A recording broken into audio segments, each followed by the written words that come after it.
Hello, this is Xbox Ahoy, and this is my bonus footage from my time with the Vector. And in case you were wondering, the emblem this week was from Mass Effect. It is, in fact, the Renegade emblem thingy. Pretty simple emblem to put together, in that it is just a star with a couple of overlays in a circle, which is nice, especially when you've got to put one together for a new video relatively quickly. And of course, there's always the Paragon emblem as well that I can do, which is, that's a bit of a cheat, really, but saves me from coming up with an original idea. Anyway, let's get on with the questions. Tyranitar1990 says, Stu, what's the worst game you've ever played? Now, this is an interesting question, but it's one that's really hard to answer. And not just because I've played a lot of games, because the thing is, the bad games tend to be less memorable. Simply for the reason that if a game is that abysmal, you tend not to play it for very long. And so in my time, I don't know, I've played loads of games that are, I suppose you could describe them as bad. I mean, some of my games on the ZX Spectrum just simply didn't work at all. I don't know whether that makes them bad games or not, but it kind of muddies up the mix as well. And not to mention the fact that I've dabbled in games programming and I've played all sorts of half-finished games and, sort of tech demos. Where'd you draw the line? The short answer is, I don't know. I think one thing you can do, though, is you can probably list off the most disappointing games, because sometimes you do have expectations for a title, and you buy it on release, or you try it, and it turns out to be less than good. Recent examples, probably Brink is a particularly egregious one. Duke Nukem Forever, I mean, there was some merit to these games, but they were disappointing. If we go back a little bit further, you've got stuff like Spore. And, the recent sort of SimCity debacle has kind of echoes of Spore about it. An EA Maxis title that was supposed to be like this next big thing in gaming that turns out to be a bit of a disappointment. Beyond that, let me think, Amiga games. Stuff that overpromised and underdelivered. Possibly Captain Planet, that was a bit of a terrible game. I remember a game that was bundled with the A1200 called Oscar, which, well, alright, maybe it wasn't a bad game, but I don't know. Sometimes even a bad game is better than a truly mediocre game. So yeah, to say, to actually answer what's the worst game you've ever played, that's a tricky one. Because in most cases with bad games, you really don't play them for long. Maybe I'm just repressing a few bad memories, who knows. Tucker Furlong says, Stu, are you addicted to any perks? Like, you can't play without them? Well, I try and break my my habits when it comes to the weapon guides, and I do try to use the loadouts I recommend. But once I'm free of such restrictions, I do find myself gravitating towards dexterity is a favourite of mine, and lightweight as well. I really like lightweight. I always have, in fact, even back in Modern Warfare 2. It's just a shame you had to give up stopping power to use it. So yeah, I like mobility and speed improvements. Anything that sort of makes things handle better. Quick draw as well. I like quick draw. And fast mags because, of course, I do like to reload after every single kill. But I was never into stealth, really. I usually, given free choice, I'd forego a suppressor. And I'm not really bothered about ghosts either. Marksman Gaming Video says, Hey Stu, do you have a mini fridge in your room? Sadly not, I have to go to the fridge downstairs like some sort of barbarian. I'd kind of like a fridge, but I don't know, I think it would make too much noise. And, my office is noisy enough as it is with the Xbox and the PC in here. Maybe in the future I could have like a gaming refreshment area. That would be quite nice. Mega Redrum 96 says, Stu, what was your first console and game? Now, the first console that I ever owned myself technically was the Xbox 360. And my first game was Gears of War, along with Project Gotham Racing 3. Now, the first console I ever played on was probably the Atari 2600, but that was my parents'. What was my first game? I can't remember what my first game was on that. Possibly Breakout or Pac-Man, something along those lines. But after that I had a ZX Spectrum, which isn't really a console so much as a home computer. Same goes for the Amiga. So it's always been kind of computer over console. Having said that, my sister did have a Mega Drive, and later on a PlayStation, so I did play some games on those. And of course, my friends had different consoles as well. But no, in the 80s, the UK was quite sort of home computer focused. There was an initiative by the BBC to get a computer in every single school. And the idea of a home computer, that was sort of put forward as well. So instead of stuff like the NES and the Master System, we all had ZX Spectrums and C64s. It was good in a way, because that meant that, the UK had a generation of games programmers. Full of Beans says, Hey Stu, would you ever consider going on PKA again? And what did you think of your time on the show? Yeah, I'd go on again. It's a question of scheduling, really, isn't it? My video production schedule doesn't really have that much in the way of wiggle room. And Fridays are seldom good for me. I'm normally kind of spent on Fridays. I normally have a day off then. Else I'll be recording Black Ops again and, the cycle continues for the next week. As for my time on the show, yeah, perfectly pleasant. I'm not sure how well I do when sort of flung into a melting pot of what was 3-4 other guests. Especially when it's, it's my first introduction to the PKA guys, and it's my first introduction to my fellow guests as well, for the most part.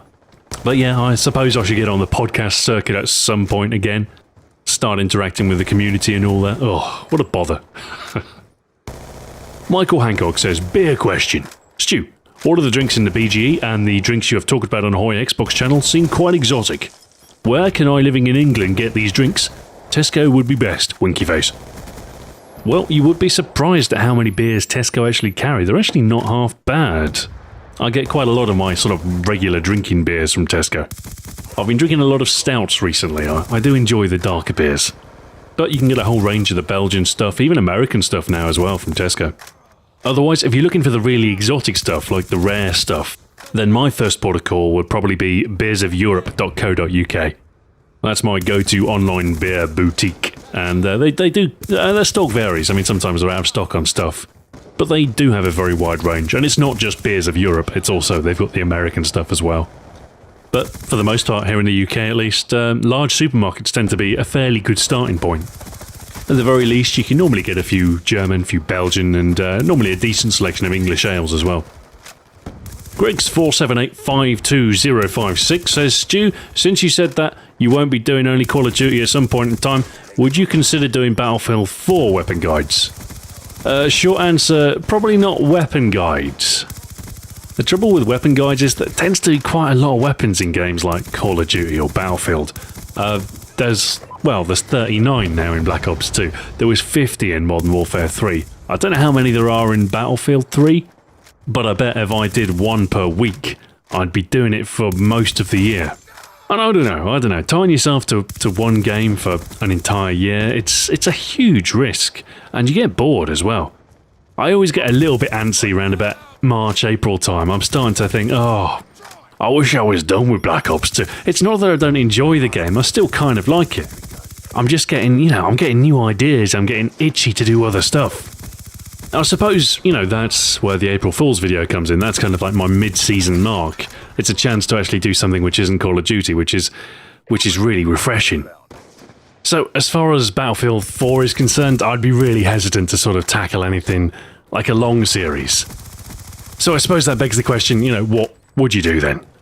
And I don't know, maybe like a 6-part series? Maybe I could do one video per class, plus a couple of, additionals. I suppose I wouldn't be averse to making longer videos if I was doing a short series, so I could do like maybe half an hour on how to play engineer, half an hour on how to be assault, how to be, sniper, so and so, recon or whatever it's called. So, then you've got 4 videos, but really sort of solid guides that don't really overlap. That could work. Or maybe I could do, weapon breakdowns by tier. Or I could do maps, or I don't know, there's a whole number of different avenues I could approach. And, it's the sort of thing you'll decide once the game's actually out and you've got a feel for it. But yeah, a short series is definitely on the cards for Battlefield 4, but the precise nature of which I couldn't even tell you because I don't know. I'd quite like to get into the habit of doing like singlet tip videos, like not series, just one-offs. For stuff, that has a multiplayer mode but isn't necessarily going to have the traction of something like Call of Duty or Battlefield. Something like Tomb Raider, for instance, that has a multiplayer mode. I haven't even touched it, but I mean, if I was going to do a video on it, I could play the multiplayer, become accustomed with it, and formulate like a 10-15 minute single video, just giving you the basics.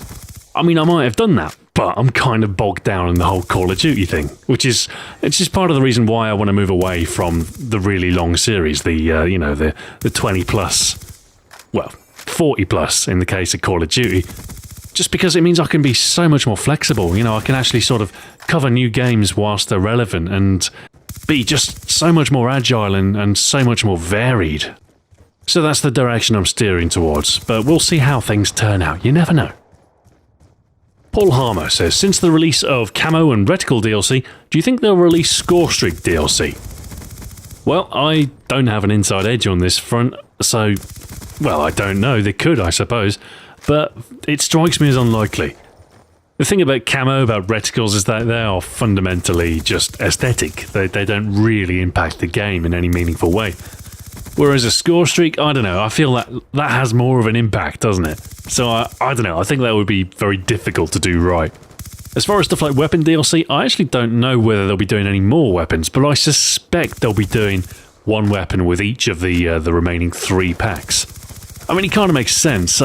Black Ops 2 launched with 38 guns, whereas normally Modern Warfare 2 had 43. Black Ops had 42, Modern Warfare 3 had 50, so for Black Ops 2 to only have 38 weapons, it kind of, I don't know, it's almost like they cut 4 weapons from the game, almost. Well, alright, maybe not cut from the game, but they've certainly, I think, planned memory allowances for additional weapons. But I guess we'll see. I suppose the DLC will be what? For Xbox at least, to be coming out the start of May? So we should see an announce some point during mid-April. I'm hoping for firing range. That's what I'd like to see. Maybe the last pack can be like a throwback pack. Get firing range in there, Summit, Cliffside, or remakes thereof. And, a bunch of old favourites from the Treyarch games. Maybe a couple of favourite weapons as well, like the AK-47, notably missing from Black Ops 2, and I think a classic AK would not go amiss. I Guitared Your Hero said, Stu, have you ever considered including specific score streaks in the weapon guides? I have considered it, yes, but strategies with score streaks tend to be really one-dimensional. You've basically got low streaks and high streaks. I suppose there are some sort of defensive streaks versus offensive streaks, so there is two-dimensional then. But I just don't think I could really come up with 40 different score streak loadouts, because there's a bit of a loose connect between a weapon and the streaks that you use. And I don't really sort of go for any strategy with them. What am I using here? Care package and escort and the stealth chopper. Why am I using those? Because I've got outstanding challenges on the 2 helicopters. And the care package, I don't know, it's like a mystery surprise. You never know what you're going to get. Here's a fun fact for you. I was originally going to recommend score streaks for the Modern Warfare 3 Elite guides, but they were cut fairly early on in terms of the development of the series. Moving Target 3 says, Stu, how are you going to incorporate the new reticles from the personalization pack, seeing as that you have done the Red Dot and EOTech site guides? Well, this was from the Vector video, so it was before I announced what I was doing at the end of the suppressor guide. But yeah, I'm going to cover all of the DLC reticles in a kind of a special one-off. Well, I guess it's kind of an attachment guide, isn't it? But it's, it's just the DLC reticles. Well, there are 9 packs, 3 reticles in each. So yeah, I'll go through them all, show some gameplay off with each of them, and, make up some puns. The reticles are generally pretty good from a writing perspective. They're actually quite fun to write. Because, they normally have distinctive names, and you can normally play off those, and there's a whole host of different wordplays and jokes I can do. So yeah, that'll be this Sunday, hopefully, assuming I can actually put it together. I've been a bit busy over the last week or so, because I've got the April Fool's video to do as well. And that's turning out to be a pretty major production. It's 15 minutes long, this one. I think it's going to end up the longest video on my main channel ever. By quite some margin, actually. Oh, and it's in 1080p, which will be, that'll be fun to upload. If I start it this week, it might be done by the 1st of April. Golden Drager says, what is your opinion on the whole microtransaction thing coming to COD? And did you buy the bacon camo? I bought all of them, of course, because I needed to for the DLC video. What's actually surprised me is how many other people have bought them, because, well, it seems like everybody else in the lobby's bought them. Everywhere I look, I see Party Rock camo, I see bacon camo, I see zombies, I see everything. It's like everybody's bought them. Maybe that's just because I'm in the DLC playlist and the people who play the DLC maps are more likely to be the ones who are buying all of these packs, but no, it surprised me at how popular they've proven.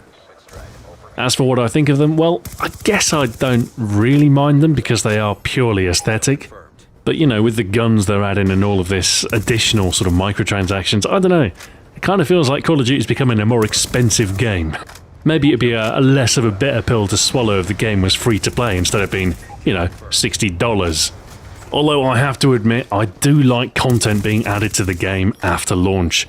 Although, I don't know, I'd like to see challenges and stuff being added, more metagame. Extension to the metagame would be brilliant. I think maybe what Treyarch need to do is give a little bit whilst taking something else. So, you know, fine. Charge for these cosmetic items, that's okay. Just, I don't know, some free additional stuff. Whether it's just a couple of additional player cards and a few challenges to unlock them. Sergeant Slayer 4657 says, got the FHJ gold, Stu? Not yet, but I did get a Dragonfire last week, so I only need 5 more player control kill streaks. Jamie Page says, hey Stu, any tattoos? No. I'm not averse to sort of tattoos in the slightest, but I don't know. At the moment, there's just nothing I'd want permanently marked on myself. Maybe I could get swag on one set of knuckles and YOLO on the other. Probably wouldn't regret that at all. Blacklight Attack says, Stu, are you more drawn towards questions that address you by name? Not really. I do skim over pretty much all of the comments left on the videos. And it's not really a requirement to have Stu in the comment at all. But things have kind of developed to the point now where, because every single question in the bonus footage has Stu at the start, every single comment that wants to be in the bonus footage starts with Stu. So it's kind of a self-fulfilling prophecy. Maybe as an experiment next week I should have a Stu-free week where I refuse to select questions that have Stu in. The Ramster says, Stu, what are your thoughts on stew? I don't dislike a stew, but I mean, what are you getting at? I'm Huntify says, hey Stu, will you answer my question? No, that's a stupid question. Victor the Sixter says, how do you always seem to play against such pathetic opponents? It's the miracle of video editing. My opponents are just regular Xbox Live denizens, they really are. I don't really do much in the way of lobby shopping. I mean, don't get me wrong, if I land in a lobby full of noobs, I'll probably stick around for a little while. But usually I just play with the hand that I'm dealt. But it turns out if you edit out all your deaths and show the bits where you do particularly well, it looks like you're playing against idiots when really these are just regular guys. Bloodshed 1791 says, Stu, what's your opinion on pro wrestling? I kind of like it. It's kind of a guilty pleasure. I don't watch it religiously, but you know what? I don't mind it from time to time. I like Wade Barrett because he's from Preston. On to the suppressor comments now. Travis Diamond says, ha ha ha ha, you made a fart reference. Yes, I did. Sometimes you just gotta throw all the clever puns out the window and just go for lowest common denominator. It's not glamorous, it's not classy, but you know what? People get it. Stupid Wizard Films says, Stu, what is your opinion on the evil corporation known as Electronic Arts? You know what? They're not evil. They're just really bad at PR. Well, that and the fact that they've made some pretty bad decisions with regards to sort of always-on DRM. But you know, these are their games. They can do what they like with it. It's just that if they pull stuff like that, then they aren't going to win hearts and minds. It's like I was saying, with stuff like this, you've got to give a little bit before you take. Like with SimCity, if there was an offline mode, but it was severely limited when compared to the online mode, people would be like, oh, well, at least you can play offline. I won't play offline because most of the good stuff is online, but it's nice that they included it. I guess they just need to be more honest, more transparent, and they do need to be a little bit more generous in their policies. But I don't know, maybe that doesn't make them enough money, so there you go. Alright, last question. Maurizio Bro says, Stu, we know the order you're doing the weapon guides for level unlock, but what about the attachments? What is the order here? There is method to my madness. Kind of. I'm plucking them out at random, but what I'm doing is I'm selecting an attachment that is particularly relevant to the weapon that I'm doing that week, so I can record them in parallel. So obviously the suppressor was a pretty good fit for the vector, so I recorded a bunch of suppressed vector footage, and I used the best clips for the vector guide, but I also creamed off some footage for the attachment guide as well. So I'm thinking for the FAL coming up, I'm probably going to do select fire, because the select fire is a pretty good combination for the FAL. For the crossbow, I will cover Tribolt, because, well, that's pretty much the only opportunity that I'll have. And so on and so forth. I might, try and get some thematic matches going on as well. For instance, I might do the tack knife when I'm doing the ballistic knife.